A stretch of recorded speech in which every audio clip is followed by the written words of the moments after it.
اعوذ باللہ من الشیطان الرجیم اعوذ بکلمات اللہ التامات من شر ما خلق اعوذ بکلمات اللہ التامات من شر ما خلق اعوذ بکلمات اللہ التامات من شر ما خلق اعوذ باللہ السمیع العلیم من الشیطان الرجیم اعوذ باللہ السمیع العلیم من الشیطان الرجیم اعوذ باللہ السمیع العلیم من الشیطان الرجیم. بسم اللہ الرحمن الرحیم. سب سے پہلی چیز تو آپ یہ سمجھ لیں کہ یہاں کئی چیزیں ہیں. ایک تو کسی شے کا یقین ہے. یقین کے معنی تو آپ جانتے ہیں نہیں.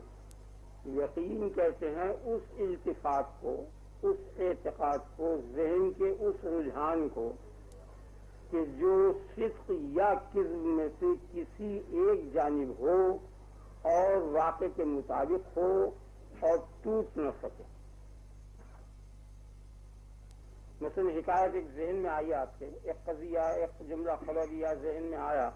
ذہن میں آنے کے بعد ذہن اس کے صدق و کذب کی طرف ملتفت ہوا یا نہیں ہوا. اگر ذہن صدق و کذب کی طرف ملتفت نہیں ہوا تو اس کا نام تخیل ہے، جو مضمون شعری ہے.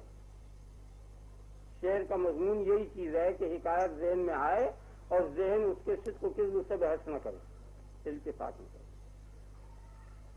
اس کو تخیل کہتے ہیں. اور اگر ذہن صدق و کذب کی طرف ملتفت ہوا تو یا دونوں طرف ملتفت ہوا یا فقط ایک جانب، خواہ کسی طرف، خواہ صدق کی طرف ملتفت ہوا، خواہ کذب کی طرف ملتفت ہوا. آپ کو خیال کریں کہ اگر دونوں جانب ملتفت ہوا تو اس کی تین صورتیں ہیں. یا دونوں جانب برابر ملتفت ہوا، جتنا صدق کی طرف التفات ہوا اتنا ہی کذب کی طرف التفات ہوا، تو یہ مساوات جو ہے التفات کی، اس کو شک کہتے ہیں. اور اگر کم و بیش ہے تو جدھر کم ہے اس کو وہم کہتے ہیں، جدھر زیادہ ہے اسے گمان کہتے ہیں. اور عربی والوں سے ظن کہتے ہیں. یہ جو جگہ جگہ قرآن شریف میں ظن کا لفظ آیا ہے وہ یہ ہے.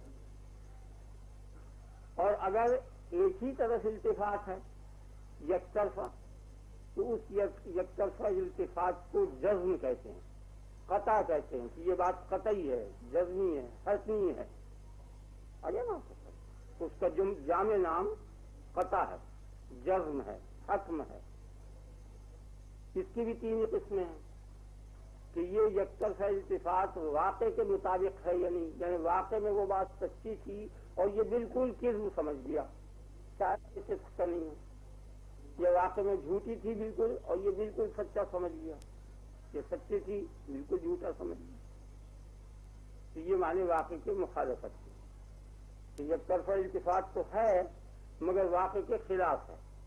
جیسے کہ آریہ یا ہندو کے عقیدے میں قیامت، وہ کہتا ہے قیامت نہیں ہوگی اور اس کا یک طرفہ التفات ہے اور حتمی ہے، جزمی ہے، قطعی. تو یہ یک طرفہ التفات واقع کے خلاف جو ہے اس کا نام جہل مرکب ہے، کہ وہ نسبت سے بھی جاہل ہے اور اس جہالت سے بھی جاہل ہے. اس واسطے سے مرکب کہتے ہیں کہ ترکیب ہو گئی دو جاہلوں کی، یعنی حقیقت سے بھی بے خبر اور بے خبری سے بھی بے خبر، تو دو گویا جہالتیں جمع ہو گئیں، اس لیے اس کو جہل مرکب کہتے ہیں. اور اگر یہ یک طرفہ التفات واقع کے مطابق ہے تو اس کی دو صورتیں ہیں. واقع کے مطابق ہے بے شک، لیکن امکان ہے اس کے ٹوٹ جانے کا. یہ کسی شک ڈالنے والے کے شک سے یا کسی وجہ سے یہ ٹوٹ سکتا ہے یا نہیں ٹوٹ سکتا. اگر ٹوٹ سکتا ہے تو اس یک طرفہ التفات کو جو واقع کے مطابق ہے تقلید کہتے ہیں، اور اگر نہیں ٹوٹ سکتا تو اسے یقین کہتے ہیں. تو یقین کے کیا معنی ہوئے؟ وہ یک طرفہ التفات جو واقع کے مطابق ہو اور ٹوٹ نہ سکے وہ یقین ہے. جیسے اب یہ کہہ انگلیاں ہیں، اور اگر آپ کے استاد جو بڑے بزرگ ہیں، صاحب کرامت ہیں، پیر مرشد، یہ کہیں دو ہیں تو آپ یقین کریں گے؟ ان کو جھوٹا جانیں گے دل میں، چاہے ادباً نہ کہیں. سارا عالم مل کر بھی اگر دو کہہ دے تو نہیں ٹوٹتی، کسی طرح نہیں ٹوٹنے. بھائی اس پر آپ پرکھ لیں. اگر ایسے ہی آپ اللہ وحدہ لا شریک کو ایک جانتے ہیں تو جس طرح اس کے ایک ہونے میں آپ کو کسی قسم کا نہ شک ہے، نہ ظن ہے، نہ وہم ہے، نہ تقلید ہے، سمجھ میں آ گیا نا؟ تب تو یقین ہوگا. اور نہیں وہ یقین سے سب مراتب نیچے ہی رہیں گے، تقلید میں آئیں گے، ظن میں آئیں گے، وہم میں آئیں گے، بہرحال کمزور درجے میں رہیں گے۔ یقین یہ ایک انگلی ہے۔ وہ اس طرح سے ہر مسلمان دیکھ لے کہ اس کو اتنا اگر ہے، اس سے ملتا ہے کہ اس کا رب وحدہ لا شریک ہے، یعنی ایک ہے، جیسے کہ یہ ایک انگلی ہے، آگے نا آپ کے خیال یعنی سمجھ آئیے نا، اگر یہ دونوں ایک درجے میں دل میں آ جائیں، دونوں کی طرف مساوات ہوتا تو وہ سمجھ لے مجھے یقین حاصل ہو گیا، اور اگر اس سے کمزور رہا تو سمجھ لے کہ ابھی یقین نہیں ہے۔ چل جائے نا۔ اب یہ آدمی بہت دقیق اور باریک بیٹھتے ہیں، بہت مشکل جو زیادہ تعامل کے کہ وہ اللہ تبارک و تعالی جو ہے وہ ایسا ایک نہیں ہے جیسے کہ یہ ایک انگلی ہے، کیونکہ یہ تو ایک جو ہے یہ عدد کا پہلا ہنسا ہے، پہلا ہنسا ہے عدد کا، اور یہ جو عدد کے حصے اہنسا ہے پہلا، یا کوئی سا بھی عدد ہو وہ سب قابل تقسیم ہے۔ اگر اور یوکلڈ کے علوم ہو یا ارتھمیٹک کے علوم ہو، ان سب میں نسبت اور قسمت ہوتی ہے، قابل تقسیم ہوتے ہیں، یعنی ایک کو دوسرے سے نسبت بھی دے سکتے ہیں اور ایک دوسرے کے مقابل میں آدھا یا دگنا یا تگنا یا تہائی یہ نسبتیں بھی جاری ہو سکتی ہیں۔ سمجھ آ گئی؟ تو یہ ایک جو ہے یہ ایک ایسا ہے کہ یہ تین پوروں میں منقسم ہے، ایک ہوتے ہوئے تین ہے، یہ خیال میں آ گیا نا۔ لیکن اللہ تبارک و تعالیٰ جو ہے وہ واحد احد ہے، یعنی وہ ایسا ایک ہے کہ جو دو کا آدھا نہیں ہے اور آدھے کا دگنا نہیں ہے، یوں سمجھ لیجیے۔ خالص وحدت ہے، اسی کا نام احد ہے۔ اس خالص واحد کے لیے لفظ وضع ہوا احد کا، کہ کسی قسم کا اس میں شائبہ ترکیبی نہیں ہے، نہ اجزائے تحلیلی ہیں کہ اسے ٹکڑے ٹکڑے کر دیں تو ان اجزاء کی طرف وہ پھیل جائے، نہ اجزائے ترکیبی ہیں کہ ان اجزاء کو جمع کر کے وہ شے واحد بن گئی، دونوں قسم کی چیزیں ہیں۔ کیا آپ سمجھ گئے نا؟ یہ نہیں ذہن میں آگے نا۔ اب رہ گئی نسبت، تو چونکہ بعض جسم ایسے ہیں اور فلاسفہ یونانیوں نے اس کو ثابت کیا ہے کہ جسم بھی بسیط ہے ایک طرف سے، کہ اس کے لیے اجزاء مقداریہ نہیں ہے، یعنی وہ اجزاء کہ جن سے قوام اور مقدار بنتی ہے چیز کی وہ اجزاء نہیں ہے، ایک ٹکڑا ہے اس کے اندر، اگرچہ آگے کو تحلیل ہو سکتی ہے، تو اس کو وہ بسیط کہتے ہیں جسم کو، عناصر اربع اور افلاک تسعہ اور یہ تمام جتنے کرے ہیں یہ سب بسیط ہیں۔ بسیط کے یہ معنی ہے کہ پہلے کچھ اجزاء نہیں تھے کہ ان اجزاء کو جمع کر کے فلک کو یا شمس کو، قمر کو یا زمین کو اور آسمان کو بنایا ہو۔ چل رہا ہے؟ اجزاء ترکیبیہ جو ہیں اس کے قائل نہیں ہیں قدیم یونانی فلاسفہ۔ آپ کی سمجھ آ گیا نا اچھی طرح؟ تو اس چونکہ یہ ہیں سب کے سب مخلوق اور مصنوع، تو اس قسم کی بساطت ان کے خالق میں نہیں ہونے کی، لہذا وہ ایسا بسیط بھی نہیں ہے جیسا کہ بسیط یونانی حکیم کے نزدیک جسم ہے، آگے نا خالص بساطت زندہ بھی نہیں۔ یہی وجہ ہے کہ اس کی طرف اشارہ حصی نہیں ہو سکتا، حصی یہ جیسے کہ نا یہ ایک مشین ہے ریکارڈ کی، ٹھیک ہے، یہ ایک میز ہے، اشارہ نہیں کیا جا سکتا، اس لیے کہ یہ جو ایک ہے اس ایک کی حقیقت یہ ہے کہ ایک تو یہ شے ہے کل، سمجھ گئے آپ، اور ایک ہے، ایک انگلی ہے اور ایک ہے۔ اب اگر یہ دونوں علیحدہ علیحدہ ہوں، یعنی انگلی الگ ہو اور ایک الگ ہو، تو ایک کبھی بھی نہیں کہا جا سکتا وہ ایک اس کے ساتھ متصل ہے۔ خیال میں آ گیا تو یہاں تین چیزیں ہو گئیں، ایک انگلی، ایک انگلی کا ایک کے ساتھ معدود اور متصف ہونا، تو یہاں ہر شے ایک کے تین بنتے ہیں۔ سمجھ آ گیا نا؟ میں جس شے کی طرف آپ اشارہ کریں گے ایک کا، وہ در حقیقت تین ہوگی، اس لیے اس کی طرف اشارہ حصی ہو نہیں سکتا، وہ محض واحد ہے۔ کیا لگا؟ وحدت محضہ ہے، خالص وحدت ہے، وحدت عددی نہیں ہے۔ سمجھ آ گیا نا؟ یہ فرق سمجھ لیجیے کھلے لفظوں میں تاکہ ذہن پہنچ جائے آپ کا ادھر، کہ ایسی وحدت بھی نہیں ہے کہ جیسی وحدت مخلوقات میں ہے، کیونکہ یہ وہ وحدتیں ہیں جن وحدتوں سے کثرت کی ترکیب ہوئی ہے، یہ وحدتیں اجزائے کثرت ہیں، یعنی کثرت نام ہی ایک عارض وحدت کے مجموعے وحدت اور ایک جامعیت کا نام کثرت، تو لہذا اللہ تبارک و تعالی نہ کسی سے مرکب ہے نہ کسی مرکب کا جز ہے، یہی معنی ہے لم یلد ولم یولد۔ آپ کے خیال میں خیر یہ غیر متعلق بحث آ گئی تھی۔ اب آپ یقین کے معنی کو جب آپ خوب سمجھ گئے اچھی طرح سے کہ یقین کے معنی یہ ہیں، تو اس کا درجہ دیکھیے کیا ہے اس کا۔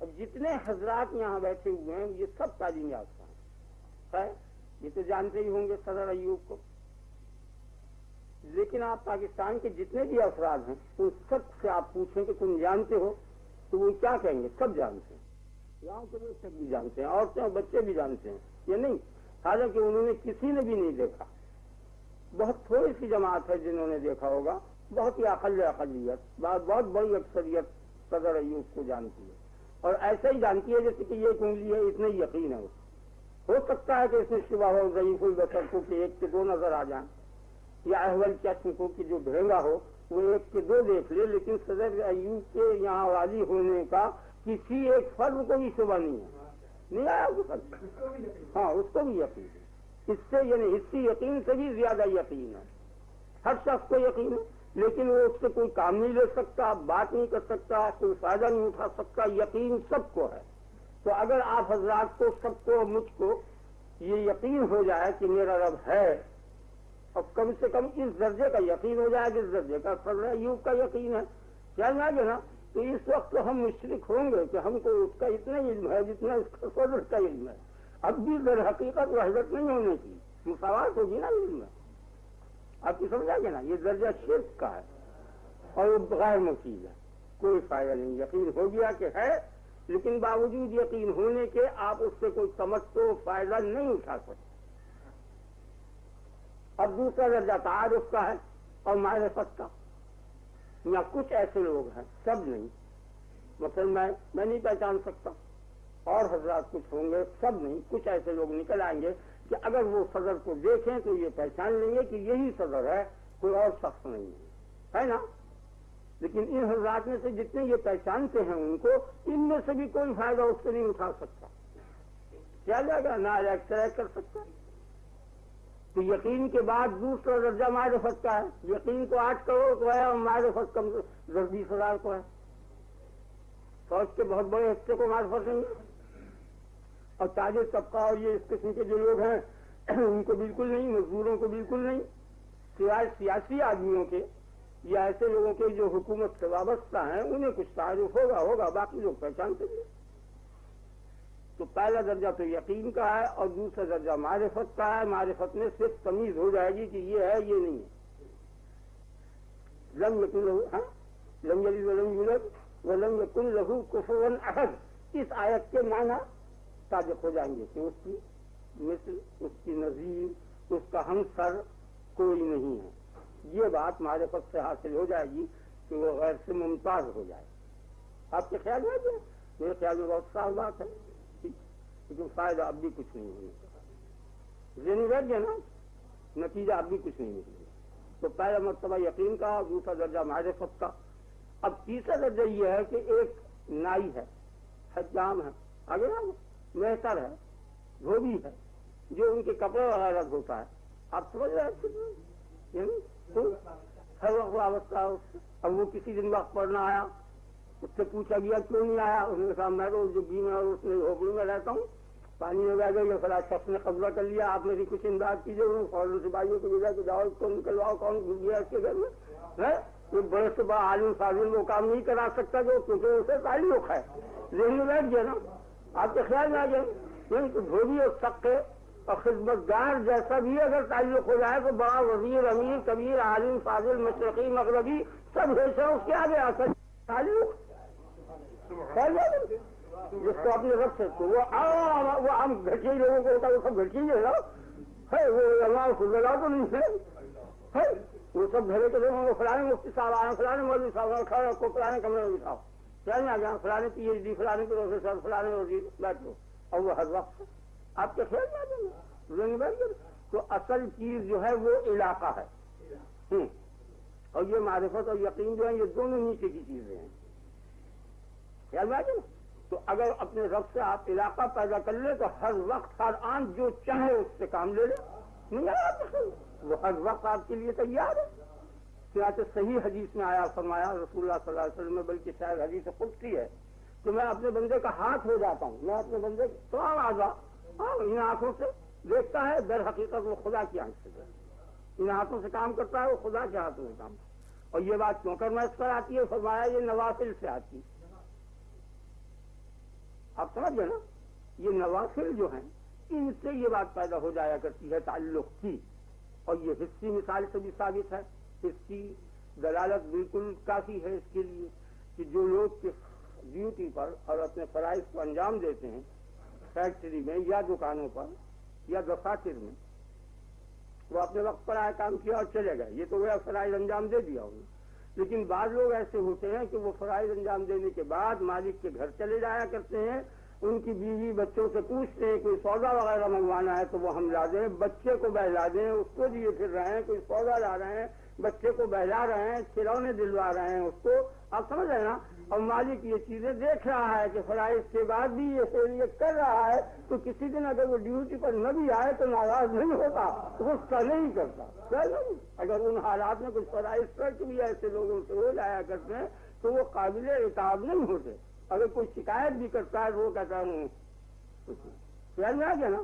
اور پھر جب انہیں کوئی ضرورت پڑ جاتی، جی ہاں آپ سمجھ گئے نا، تو یہ نوافل سے پیدا ہوتے ہیں. اللہ تعالیٰ مجھ کو اور آپ کو دونوں کو توفیق عنایت کرے. اللہ تبارک و تعالیٰ اپنا فضل و کرم کرے. سمجھ میں آ گیا نا. تو اگر کوئی شخص اپنے رب سے تعلق رکھنا چاہے تو فرائض کے بعد اسے چاہیے کہ وہ نوافل شروع کر دے. بس اس نوافل سے ہی اس کا علاقہ صحیح ہو جائے گا. یہی فرمایا رسول اللہ صلی اللہ علیہ وسلم نے، اور یہی طریقہ صحیح ہے بس.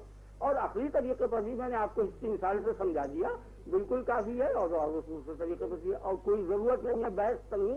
اور دوسرے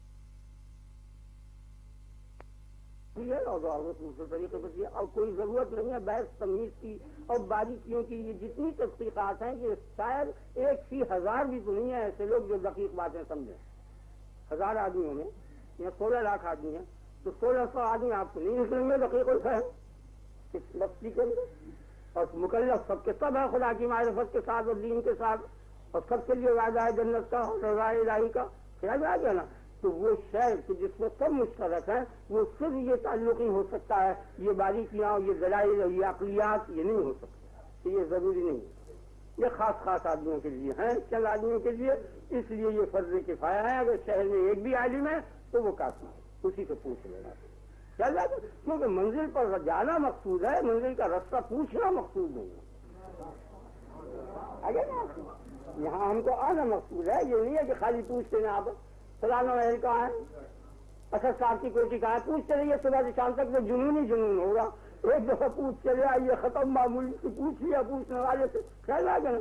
جس سے پوچھ سکتے ہیں آپ اس سے ایک دفعہ پوچھ لیں اور پوچھ کے آ جائیے، بس ختم. خالی پوچھتے ہی رہیں اگر اور چلے نہیں اور پہنچے نہیں منزل تک تو گویا جنون ہوگا. جو سن لے گا اور دیکھے گا کہ اگر یہ پاگل ہے. اس لیے زیادہ علم و فضل میں مبتلا رہنا اور ایسے دلائل بیان کرنا یا سوچنا یا سمجھنا اس کی ایسی ہی مثال ہے جیسے آپ کی کوٹی کو صبح سے شام تک کوئی پوچھتا رہے اور آئے نہیں.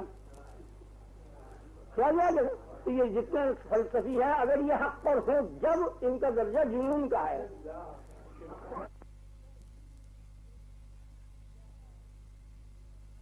آپ کے سامنے جتنے دلائل ہو سکتے ہیں میری طاقت میں بیان کرنے کے اتنے بیان کرنے گا. اتنے دلائل. لیکن نتیجہ کیا ہے اس سے؟ بہرحال نتیجہ کچھ نہیں ہے. ایک چیز ہے وہ بھی آپ سنتے چلے جائیے. میں اسے مایوب نہیں کہہ رہا، مایوب نہیں کہہ رہا. باقی یہ کہ وہ مفید جو ہے وہ کام ہی کا کرتا ہے نا. جاننا ہی خالی مفید نہیں. اور خاص کر علمی عمل میں تو عمل ہی مقصود ہے.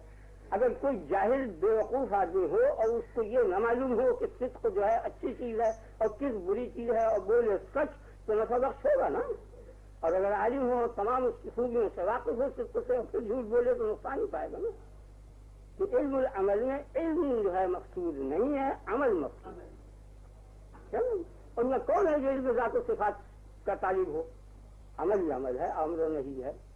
لاکھوں کروڑوں آدمی میں کوئی ایک آدھ آدمی ایسا نکلے گا جس کو خدا کی ذات و صفات کے علم کی ضرورت ہوگی. ورنہ علم امر الہی ہے، تو علماء امر الہی سے پوچھ لینا چاہیے امر نہیں، اور اس کے مطابق کرنا اور نہ کرنا چاہیے جو بھی کچھ یہ چاہیے۔ میرے خیال سے یہ تقریب بہت صاف ہو گئی اور بہت واضح ہو گئی، اور اللہ تبارک و تعالیٰ آپ کو بھی توفیق عنایت کرے اور مجھے بھی، سب میرے واسطے بھی دعا کرنا اللہ تعالیٰ میرے اوپر رحم کرے، انجام بخیر کرے آپ کا بھی اور میرا۔ اب آپ نے جو یہ فرمایا تھا کہ رسول اللہ صلی اللہ علیہ وسلم کے متعلق، تو اس کے متعلق آپ یہ غور کیجئے کہ قضیہ قرآن شریف میں جو ہے وہ محمد الرسول اللہ ہے، محمد الرسول اللہ یہ ایک قضیہ ہے، بس اس کی سراج کے ساتھ ماں محمد اللہ رسول بھی ہے، مگر یہ بالکل موجبہ قضیہ ہے، صاف محمد الرسول اللہ، بسم اللہ سے لے کے والناس تک۔ اب بسم اللہ سے لے کے والناس تک جتنے بھی قضایا ہیں ان میں سے، قضایا کو سمجھ رہے ہیں آپ، قضیہ جملہ جتنے فقرے آیتیں جملے مرکب تام جتنے ہیں، جتنے بھی مرکب اقسام خبریے ہیں، سب کے سب اول سے آخر تک آپ چن لیں۔ جیسے پہلے جملہ ہے ذالک الکتاب لا ریب فیہ، اگر ذالک الکتاب جملہ ہے تب تو اس کے معنی یہ ہے کہ یہی کتاب ہے، باقی سب کتابیاں ہیں، کتاب تو یہی ہے، باقی سب کتابیاں ہیں، سمجھ آ گئی؟ یہی کتاب ہے۔ اگر یہ جملہ یہاں ختم ہو گیا جیسے علماء مفسرین رحمۃ اللہ علیہ نے فرمایا کہ ایک جملہ ہے یہ ذالک الکتاب، اور اگر یہ اشارہ مثال اللہ مل کر مبتدا ہے تو لا ریب فیہ، اس کی خبر ہے ذالک الکتاب لا ریب فیہ، یہ پورا جملہ ہو گیا۔ اس کتاب میں شک نہیں ہے، یہ پہلا فقرہ ہے، اس کتاب کا پہلا فقرہ ہے، سمجھ آ گیا؟ اشارہ کر کے کہہ رہا ہے کہ اس کتاب میں شک نہیں ہے۔ تو اب اگر عیسائی اس انجیل کی طرف کہ جو منزل من اللہ ہے اور محرف نہیں ہوئی، اور اشارہ کر کے کہے کہ ذالک الکتاب لا ریب فیہ، تو یہ مسلم جو قرآن پر ایمان لایا ہے اور محمد رسول اللہ صلی اللہ علیہ وسلم پر ایمان لے آیا ہے، یہ کیا کرے گا؟ اسی طرح اس کی تصدیق کرے گا کہ وہ ٹھیک کہتا ہے، حق ہے، ذالک الکتاب لا ریب فیہ۔ تو مشترک ہو گیا نا، یہودی توریت کی طرف اشارہ کر کے گئے، سمجھ آئیے نا؟ تو کیا فرق ہوا؟ یہی فقرہ وہ وہاں ہو گیا قرآن کا، ذالک الکتاب لا ریب فیہ جو ہے انجیل اور توریت کی طرف بھی اشارہ کر کے کہہ سکتے ہیں اور قرآن کی طرف بھی، حق ہو گیا، تو مشترک ہو گیا۔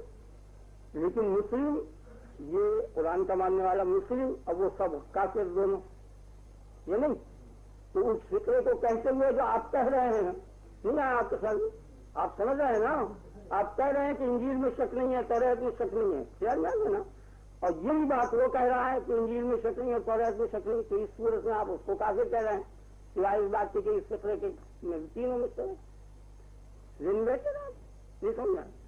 بالکل صاف ہو گیا۔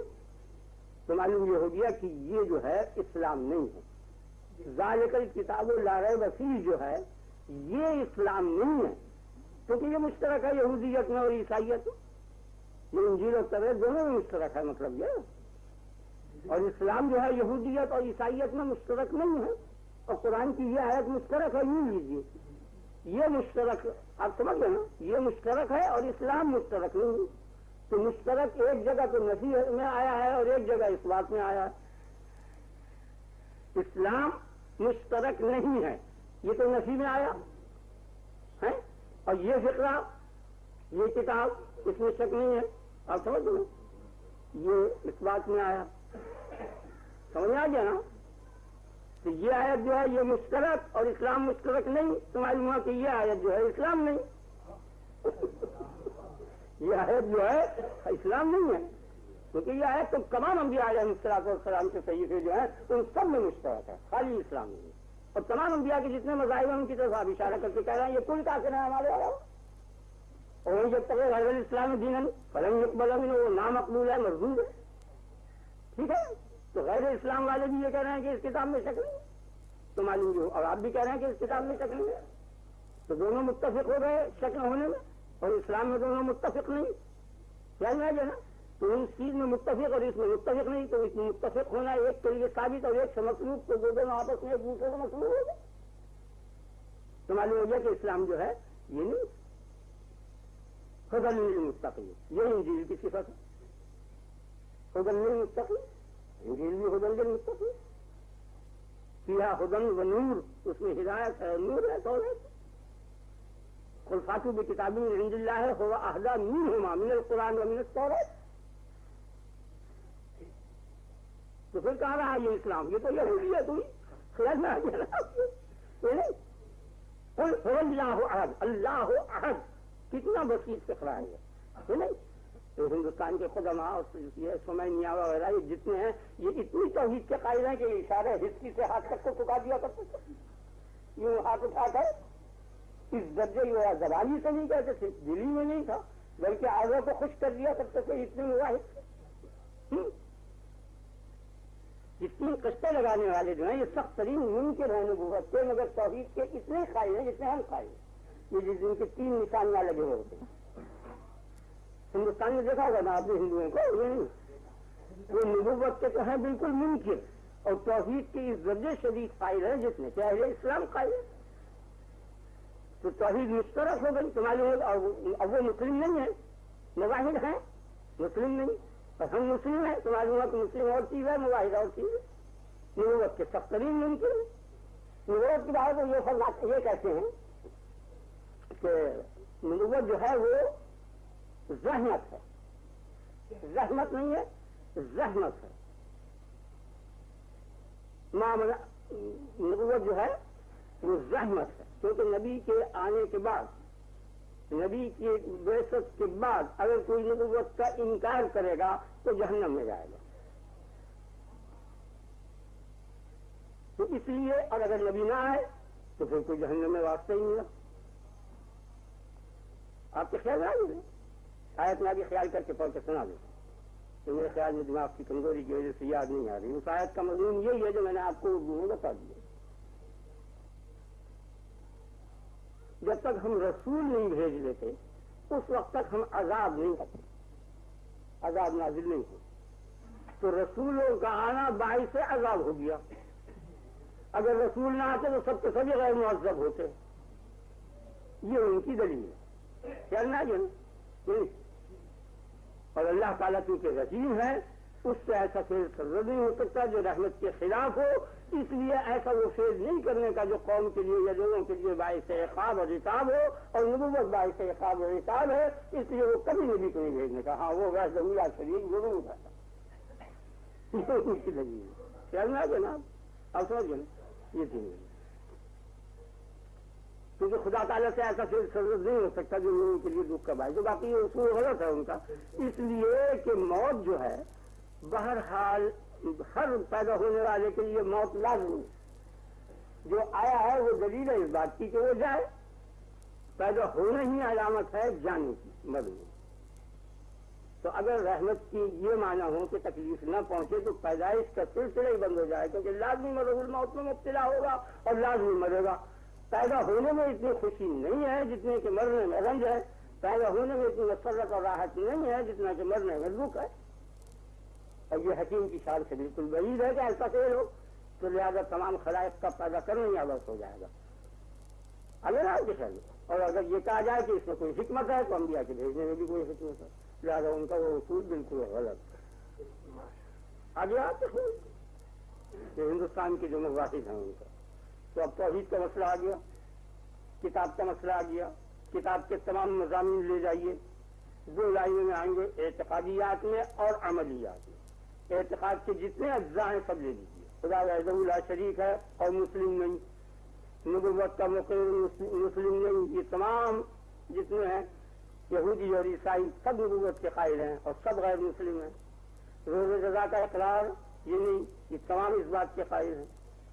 جزا کے تمام قائل ہیں سوائے ظاہریے کے، کل مذاہب جزا کے قائل ہیں۔ روز جزا کے تقریباً بڑی اکثریت قائل ہے، مطلق جزا کی عام اکثریت قائل ہے۔ تو یہ اسلامی مسئلہ نہیں ہے، اگر آپ کے خیال یعنی اسلام نہیں ہے، یہ میرے منہ سے لفظ ایسا نکل گیا مشتبہ، اسلام نہیں ہے یہ۔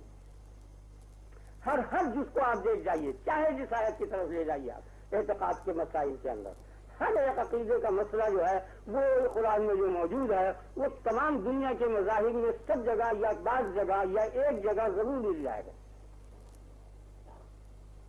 تو اگر وہ اسلام ہو تو وہ بھی اسلام ہوگا، اب اخلاقیات کو لیجیے، اخلاقیات تقریباً کل کے کل مشترک ہیں، ہر مذہب میں ماں باپ کی تعظیم لازمی ہے، ماں باپ کو ستانا برا ہے، زنا حرام ہے ہر مذہب کے اندر، لوگوں کو ستانا حرام ہے ہر مذہب کے اندر، کسی جگہ بھی نہیں ہے۔ اخلاقی جتنے علوم ہیں وہ تقریباً مشترک ہیں، کوئی جگہ برابری فرق نہیں ہے اخلاقیات میں۔ اب جائیے اعمال صالحہ کے متعلق، اعمال صالحہ مطلب صدق ہے وہ اچھی چیز ہے، کوئی مذہب ممکن نہیں، یہاں تک کہ جو خدا کے بھی قائل نہیں ہے، قیامت کے بھی قائل نہیں ہے، وہ بھی صدق کو برا نہیں کہتے، صدق کو اچھا ہی کہتے ہیں اور صدق کو برا ہی کہتے ہیں۔ اب رہ گیا اعمال مخصوصہ، جیسے نماز ہے، روزہ ہے، حج ہے، زکوٰۃ ہے، کہ ان کی کچھ شکلیں بدلی ہوئی ہیں۔ بہرحال گرجاؤں میں بھی اور مندروں میں بھی کچھ نہ کچھ خدا کی عبادت ہوتی ہے، ان کے عقیدے کے مطابق ادائے عبادت کا جو طریقہ ہے اور طرز ہے اس میں کچھ اختلاف ہے، لیکن نوعیت عبادت میں سب مشترک ہے۔ حج ہے، آپ کے یہاں حج ہوتا ہے، ان کے یہاں یاترا ہوتی ہے، آپ کے یہاں بھی روزہ ہوتا ہے، ان کے یہاں بھی روزہ ہوتا ہے، تو یہ رمضان بھی گیا اور روزہ بھی گیا اور حج بھی گیا اور زکوٰۃ بھی گئی، زکوٰۃ ان کے یہاں بھی ہے، آپ کے یہاں بھی ہے، آپ کے یہاں 2.5 روپئے سینکڑا ہے، ان کے یہاں 12 سستا اور زکوٰۃ سب فوق گئے۔ تو اعمال سب مشترک یا کچھ رنگ بدلا ہوا صورت، عقیدے تقریباً مشترک، اخلاق تقریباً مشترک۔ اب جو آپ پیش کریں گے اسلام کو قرآن کی جو آیت پڑھ کے کہیں گے دوسرے فریق کہہ دے گا کہ یہ مضمون ہمارے یہاں موجود ہے، ہمیں آپ کی ضرورت نہیں۔ آپ کہیں گے خدا واحد ہے، ہمارے یہاں مسلمان کے یہاں یہ تعلیم ہے، وہ کہیں گے ہمارے یہاں موجود ہے، ہمیں اسلام کی ضرورت نہیں۔ کرنا جو نا یعنی کتاب کی، نماز کی، روزے کی، حج کی، صداقت کی، محرمات کی، ممنوعات کی، جائزات کی، سب مشترک ہو جائے گی۔ سمجھ آ گیا نا؟ جب وہ مشترک ہو گئی تو آپ پیش کیا کریں گے غیر قوم کے سامنے؟ صرف ایک یہ قضیہ ہے جو یہ پیش کریں، وہ سب کہیں گے نا یہ ہمارے یہاں، یہ ہمارے یہاں، یہ ہمارے یہاں، ہمیں ضرورت ہے، اس سے اختلاف مان لیں گے نا اسے، جس کے سامنے آپ پیش کریں گے وہ مان لے گا۔ آپ جس ہندو سے کہیں گے سچ کیسی چیز ہے، اچھی ہے، اسلام سچ کی تعلیم دیتا ہے، وہ کہے گا یہ بات اپنی جگہ پر بالکل ٹھیک ہے، حق ہے، ہمارے یہاں موجود ہے، آپ ہمیں کس چیز کی طرف بلاتے ہیں ہمیں معلوم۔ تو اب معیار کیا ہونی چاہیے کہ غیر مسلم کے سامنے وہ شے پیش کی جائے کہ جو اس کی نہ ہو اور انکار کر دے، اس سے دیکھ کے قضیہ محمد رسول اللہ جب یہ پیش کیا جائے گا تو وہ اسی کا انکار کر دے گا، تو معلوم ہو کہ یہی اسلام ہے۔ اور ان الدین عند اللہ الاسلام، دین اللہ کے نزدیک اسلام ہے، اور اسلام محمد رسول اللہ ہے، تو دین جو ہے سب محمد رسول اللہ کی تصدیق کا نام ہے، اور یہ ہم کو ثابت کریں زندہ ہے نا۔ تو 1000 برس تک تقریباً مسلمان کے دل میں یہ چیز جمی رہی، نبی کی عظمت اور نبی کی محبت، اور اس کی وجہ سے یہ تمام قوموں پر، تمام چیزوں پر حاوی رہا، فائق رہا۔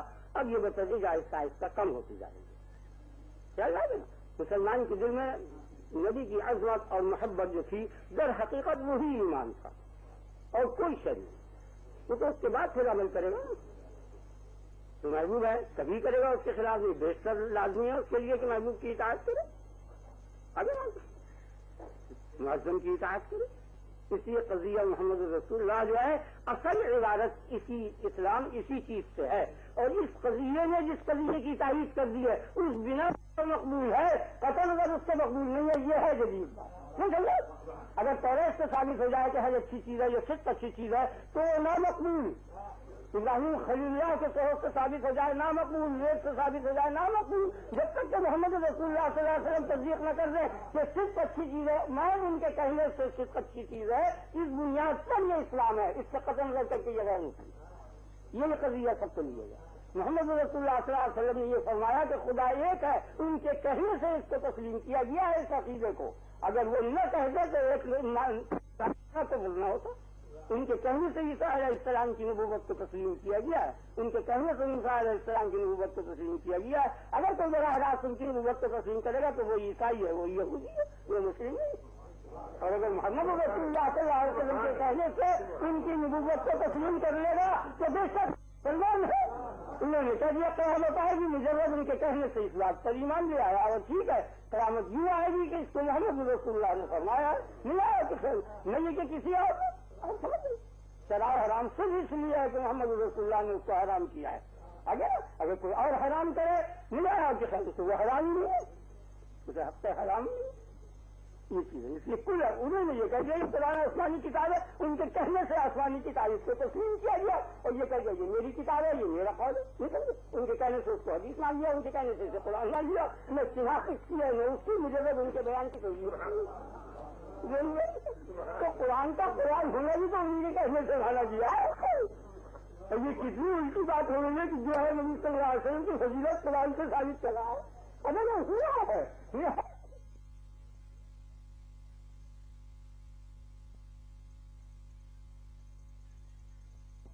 دعوت سے غلط کے بعد یہ بات میں نے آپ کے سامنے بیان کی ہے۔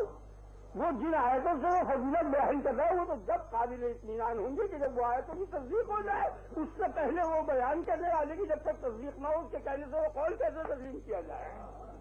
اس لیے نبی کی تصدیق مقدم ہے قرآن پر، سمجھا دیں لیکن یہاں سے یہاں تک تو یہ قرآن اور یہاں سے یہاں تک یہ حدیث بہت اچھی تو اصل ایمان جو ہے اللہ تعالیٰ آپ کو مجھ کو دونوں کو توفیق دے اور اسی پر خاتمہ کرے ہر مسلمان کا کہ محمد الرسول اللہ صلی اللہ علیہ وسلم پر جو ایمان ہے بس یہی ہے جو کچھ ہے اور کچھ نہیں۔ اس کے بعد جس طریقے سے انہوں نے اعمال بتایا وہ بتایا اسے مانتا جائے گا۔ اگر کچھ اعمال میں نقص و کثر رہ گئی ہے تو بے شک اللہ تعالیٰ معاف کرنے والا ہے، اگر توبہ کر لے گا یہیں معاف ہو جائیں گے، توبہ نہیں کی تو وزن اعمال ہوگا، وزن اعمال میں نکل جائے گا۔ ذرا سا بھی اگر ایک چاول برابر بھی جھک گیا تو پھر کچھ حاجت نہیں، یعنی 50 سے 1/لا محدود آداب، 50 1/لا محدود، آپ سمجھتے نا، 1/1,00,000 نہیں، 1/کروڑ نہیں، 1/لا محدود اگر بڑھ گیا تو باقی کیا رہا 49 صحیح 49/لا محدود اگر آئے گئے وہ ختم من ثقلت موازینہ فاولئک هم المفلحون۔ اور ثقلت چلیے 1 انچ کافی ہے جھکنے کے لیے، ایک طرف ہم نے دیکھا یوں ڈالتا ہے پڑھ لینا وہ جھک جاتا، تو ذرہ برابر بھی اگر 50% سے زائد ہے تو وہ 49 اور وہ کسر مل کر جتنے گناہ ہیں وہ سب من ثقلت موازینہ، جس کا وزن بھاری ہو گیا ذرا سا بھی فاولئک هم المفلحون، وہی راہ نجات، وہی کامیاب، وہی جنت۔ اور اگر اس میں بھی پھنس گیا نعوذ باللہ، اللہ پناہ میں رکھے، اللہ تعالیٰ انجام سب کا بخیر کرے، میرا بھی آپ کا بھی، تو پھر شفاعت کبریٰ ہے محمد الرسول اللہ صلی اللہ علیہ وسلم۔ میرا سوف یعطیک ربک فترضی، اتنا دے گا تجھ کو تیرا رب کہ تو راضی ہو جائے گا۔ آپ نے فرمایا جب تک ایک امتی بھی جہنم میں رہے گا میں راضی نہیں ہونے دو، تو سب ایک ایک کر کے نکال جائیں گے، ختم نبی نکال دیں چلنا گیا نا۔ النبی اولا بالمؤمنین من انفسہم، دیکھو کتنا عجیب و غریب مضمون ہے، النبی اولا بالمؤمنین من انفسہم، مومنوں کو، ہم سب، آپ کو، ہر شخص کو اپنی جان سے اتنی محبت نہیں ہے جتنی نبی کو مومن سے محبت ہے، زیادہ قریب ہے، اقرب۔ مومن اپنی جان سے اتنا زیادہ قریب نہیں ہے جتنا نبی مومن کے قریب ہے اور محب ہے، آگے زیادہ محبت ہے۔ النبی اولا بالمؤمنین من انفسہم، اقرب ہے، احب ہے مومنین، ٹھیک ہے بالکل۔ اور فرمایا المرء مع من احب، آدمی ایک شخص آیا، اس نے کہا میں نے نہ زیادہ نماز پڑھی نہ زیادہ روزہ رکھا، قیامت کب آئے گی؟ آپ نے فرمایا تو نے کیا قیامت کے لیے تیار کیا؟ اس نے کہا میں نے کچھ تیار نہیں کیا، نہ میں نے کچھ زیادہ نماز پڑھی نہ میں نے کچھ زیادہ روزہ رکھا، ہاں اتنی بات ضرور ہے کہ میں اللہ اور اللہ کے رسول سے محبت رکھتا ہوں۔ تو فرمایا المرء مع من احب، آدمی اس شخص کے ساتھ ہے جس سے کہ وہ محبت کر رہا ہے، چل رہے نا۔ اور نبی جو ہے مومنوں کو، مومنوں کی ذات سے زیادہ میں محبت کر رہا ہوں، تو نبی مومن سے کے ساتھ نبی اس کی ذات سے بھی زیادہ قریب ہے۔ قرآن اور حدیث دونوں کو بھی نبی جو ہے وہ محب مومنین ہے اور محب جو ہے وہ محبوب سے جدا نہیں ہے، نبی جو ہے وہ مومن سے جدا نہیں ہے، ہر وقت ساتھ ہے۔ ایک آیت اور ایک حدیث دونوں کا ملا کے یہ نتیجہ نکل آیا کہ نبی مومن کے ہر وقت ساتھ، ایسی نبی ساتھ مومن کے جیسے اللہ اللہ تعالیٰ تو نبی اور مومن دونوں کے ایسا ہی ساتھ ہے جیسے کہ نبی مومن کے ساتھ اور جیسے کہ روح بدن کے ساتھ، خیال میں آ گیا نا، ان سب ساتھوں کے ساتھ ہے، آگے نا، یہ جتنے ساتھ ہیں ایک دوسرے کے، ان ساتھوں کو آپ متفرق سمجھ لیں، اور متفرق سمجھ کے خدا کی ساتھی کو ان کو شامل کر کے لڑیاں توڑ دیجیے، وہ سب کے ساتھ وہ نبی کے ساتھ بھی، اور نبی مومن کے ساتھ ہے تو نبی اور مومن کے ساتھ کے ساتھ تو سب کو وہی ہے، تو ہر شے کو وہی ہے، خدا کا احاطہ جو ہے وہ سب سے بڑا ہے۔ آپ سمجھ رہے اس مضمون کو، نبی کو محبت ہے مومن سے زیادہ، بہت زیادہ محبت، اور جس کو محبت ہے وہ محبوب کے ساتھ ہے، اگر آپ تو نبی مومن کے ساتھ چلے گئے، چھوڑے نہیں کہ 23 برس نہ گزر گئے ساری عمر مومن کے ساتھ، اس کے بعد برزخ میں بھی نہیں، ہر وقت اسی میں مصروف ہے، برابر نامہ ہمارے ہر ہفتے میں دونوں میں پیش ہو رہا ہے، اسی میں لگے ہوئے، پھر اس سے 50,000 برس کے دن اس سے پورے 50,000 برس اسی کام میں لگے رہیں گے، پھر اس کے بعد جنت میں ابد تک ساتھ، ہر وقت ساتھ مومنوں کے ساتھ، ہر وقت مومنوں کے ساتھ چلنا ہے نا۔ یہی وجہ ہے نا کہ جو آخر وقت میں زیادہ تکلیف ہوئی جاکنی کے وقت نبی کو اتنا عظیم شان لگے، کیا زیادہ تکلیف زیادہ تھی نا، بہت زیادہ تکلیف۔ آخر وقت فرما جاتے کہ اللہ تعالیٰ یہود و نصرانی پر لعنت کرے، انہوں نے اپنے انبیاء کی قبروں کو گویا مسجد بنا دیا ہے، اتخذوا قبور انبیائہم مساجد، برابر تلقین میں لگے ہوئے تھے، مومنوں کے ساتھ تھے، خیال میں آ گیا نا، آپ سمجھے نا، ہر وقت گویا قوم کا خیال۔ اللہ کہہ رہا تھا لعلک باخع نفسک علی آثارہم، اپنا گلا گھونٹ ڈالے گا ان کے پیچھے، کیا ہر وقت 24 گھنٹے ہی تھی۔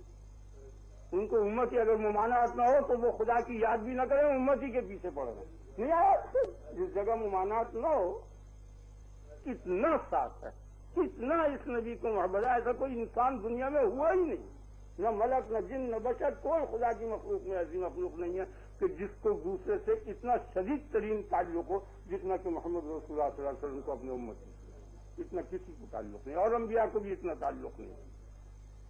یہ ہے محمد رسول اللہ صلی اللہ علیہ وسلم۔ اللہم صلی علی سیدنا مولانا محمد وعلی آل سیدنا مولانا محمد وبارک وسلم۔ تو ٹھیک ہو گیا آپ کے سوال کا جواب، اب فرمائیے اب کیا چاہیے؟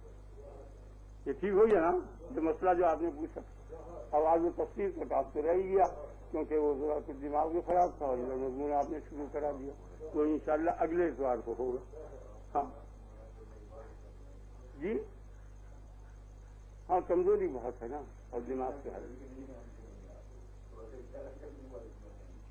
کیا وجہ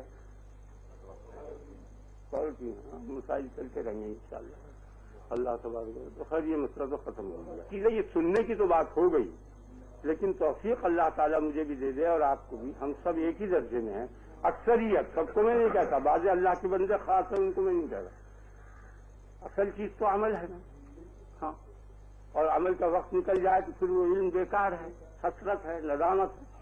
اسی لیے رسول اللہ صلی اللہ علیہ وسلم نے فرمایا کہ ایسا علم کہ جس کا نتیجہ عمل نہ ہو اس سے پناہ مانگتا ہوں۔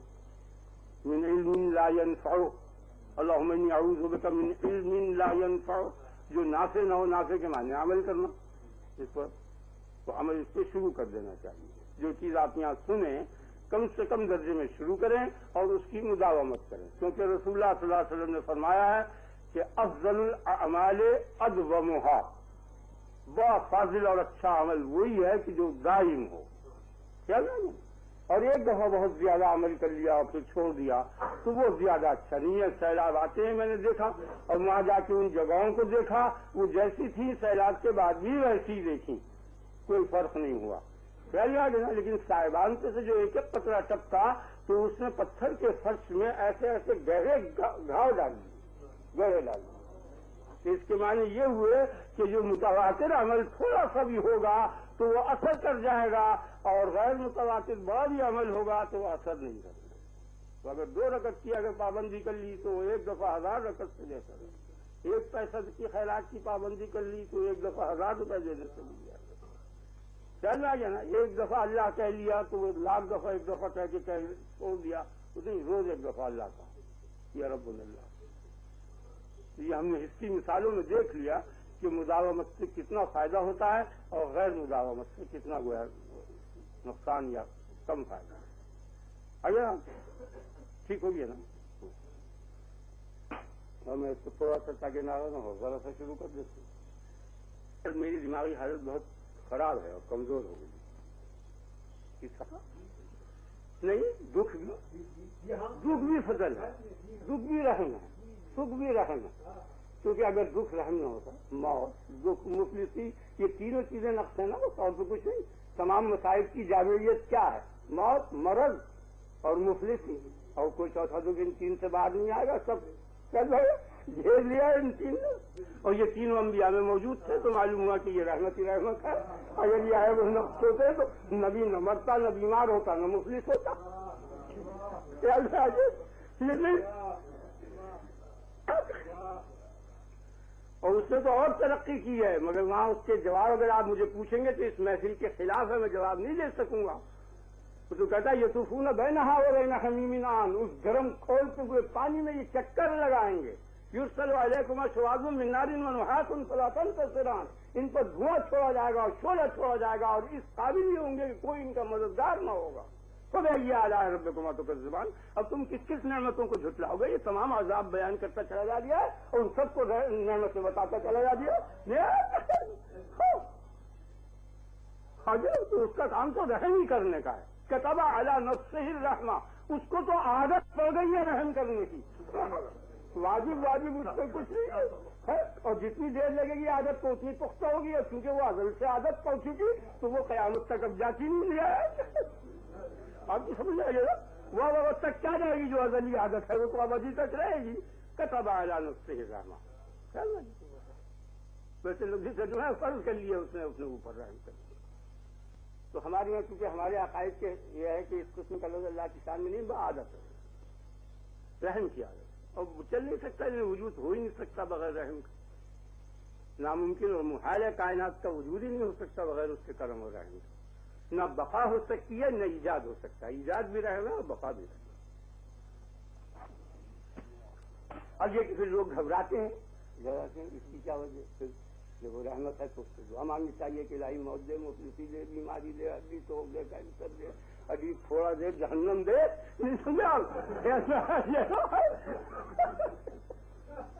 اس کا جواب جب چاہے علیحدہ پوچھ لو. یعنی میں پختہ دین ہے صاحب، اگر ذرا سی بھی کمزوری ہوتی تو اتنی عداوت کے باوجود اتنی دیر تک باقی رہ سکتا تھا.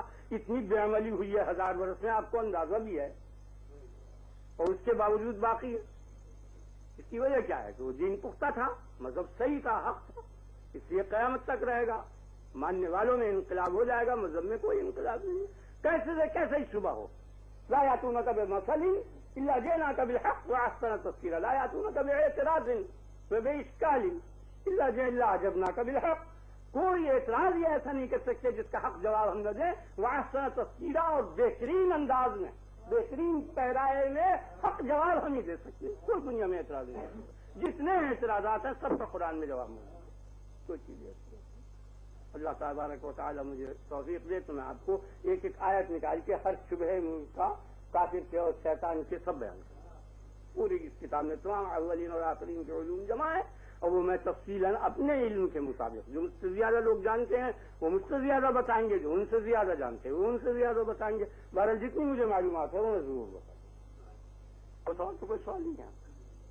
اللہ